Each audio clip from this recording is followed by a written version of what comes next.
Moi drodzy, witajcie bardzo serdecznie na Zaprawie, czyli na wprowadzeniu do medytacji, którą robimy na YouTubie o 21:15 i w aplikacji Pogłębiarka, darmowej aplikacji do medytacji, w której znajdziecie coraz więcej materiałów. Tą medytację można robić od samego rana w niedzielę, medytacja biblijna. Temat, który nas poprowadzi w niedzielę, to jest temat zakorkowania. Chodzi o takie bardzo specyficzne zakorkowanie w relacji z Panem Bogiem, gdzie mamy poczucie tak, jakbyśmy tracili płynność naszej relacji. Było dobrze z Panem Bogiem, jakoś funkcjonowało to raz lepiej, raz gorzej i w pewnym momencie stanęło. I nie wiadomo, o co chodzi. I jak z tego wybrnąć. O tym będzie dzisiaj. Bardzo serdecznie Was zapraszam.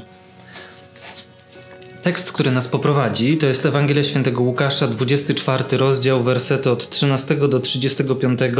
Jedna z moich ulubionych opowieści biblijnych, ewangelicznych.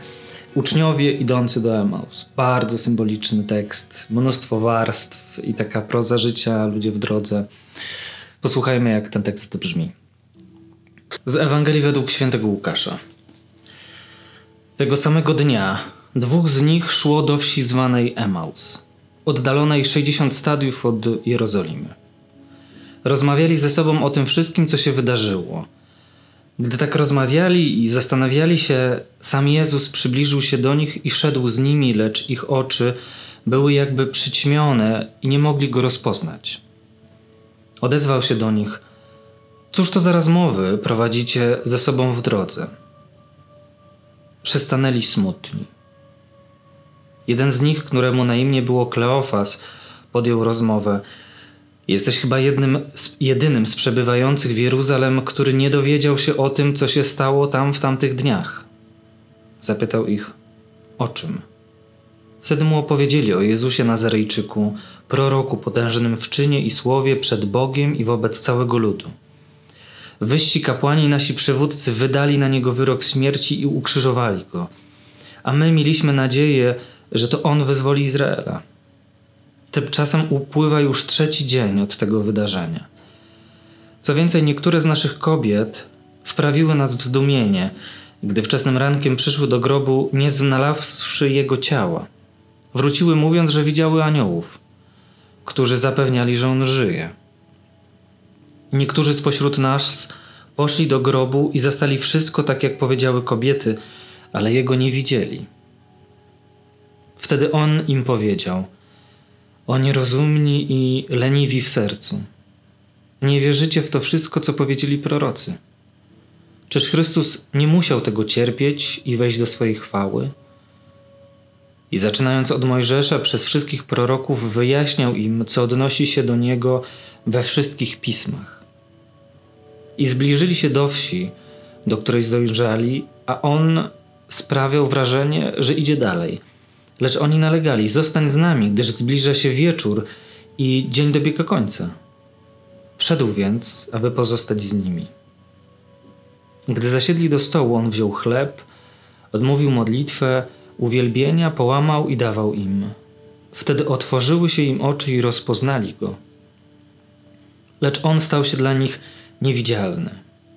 I mówili do siebie: czy serce nie rozpalało się w nas, gdy rozmawiał z nami w drodze i wyjaśniał nam pisma? W tej samej chwili wybrali się i wrócili do Jeruzalem. Tam znaleźli zgromadzonych 11 i innych z nimi, którzy mówili: Pan prawdziwie zmartwychwstał i ukazał się Szymonowi. Także oni opowiadali o tym, co im się przydarzyło w drodze i jak dał im się poznać przy łamaniu chleba. No, przeciekawy to jest fragment. Zwróćmy uwagę trochę na kontekst. To się dzieje jakiś czas po tych wydarzeniach, których doświadczyli apostołowie. Traumatyczne doświadczenie to jest pewnie mało powiedziane. Tak sobie wyobrażam trochę, że oni mogli być w potężnym szoku.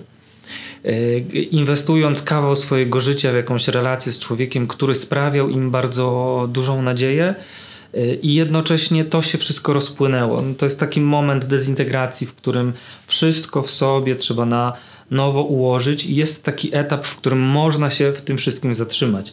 I wydaje mi się, że o tym jest trochę ta historia.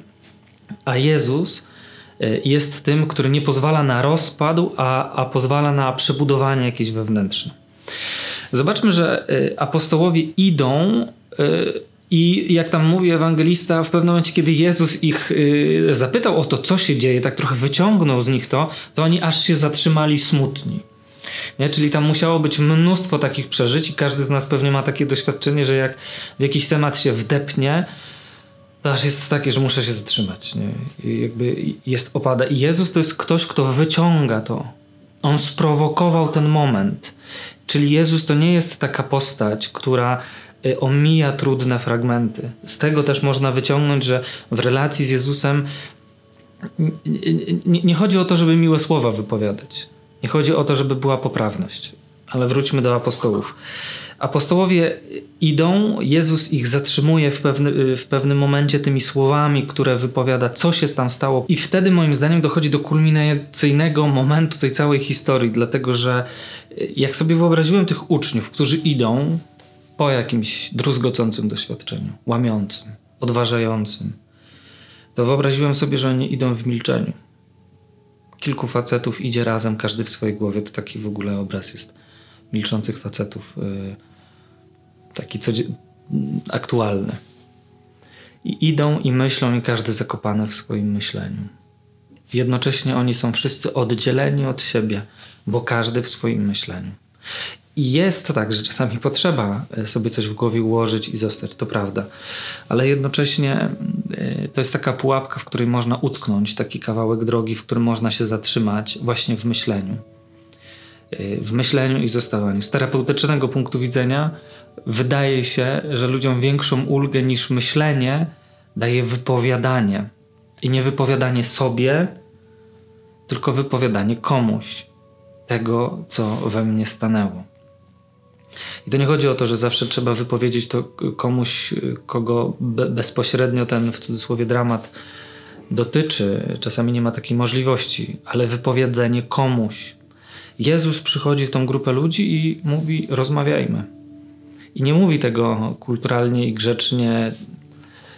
Wydaje się, że sprowokował jakiś ferment, wyciągnął na wierzch trudne emocje tych uczniów. I zobaczcie, że apostołowie, którzy byli w tamtym momencie, to nie byli apostołowie, którzy nie słyszeli o tym, że Jezus zmartwychwstał. Oni słyszeli o tym. Maria Magdalena, znali ją, mówią o tym. Była tam, widziała, powiedziała. A jednak ich myślenie było, rozpadło się coś. Rozpadło się coś, co było dla nas ważne. Nasze nadzieje padły. Tu był ich punkt myślenia.